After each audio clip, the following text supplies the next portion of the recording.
What victim ended up being the bad guy after more information came out? 1. Ana Julia Quezada. She was dating a divorced man who had an 8-year-old son. One day, the kid goes missing, and the news started interviewing the parents. She would always stand next to the dad, crying and begging the kidnapper that, if they're watching, to please give back the kid. I remember this very vividly watching the news. Turns out, there was no kidnapping. She killed the kid the very first day of his disappearance and played her part around her boyfriend in the news. People believe she did it out of jealousy and in hopes of convincing her boyfriend to move to her country to get over his kid. Her 4-year-old daughter had also died in '96 in some strange circumstances.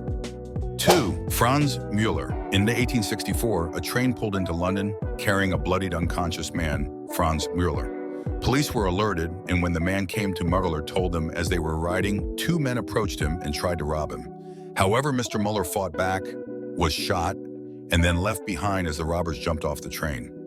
What actually happened was Franz Mueller attacked a Mr. Thomas Briggs, a 69-year-old banker, and robbed him of his gold chain and pocket watch.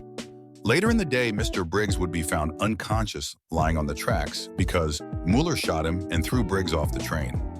Briggs would soon pass away from his injuries. Police were super suspicious, and then a pawn shop owner came forward identifying Mueller as selling him Briggs' gold chain. London police issued a warrant. However, Mueller had already fled the hospital and boarded a sail ship for New York.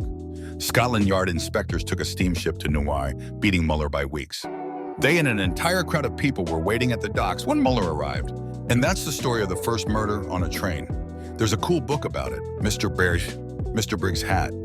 3. Karen Matthews.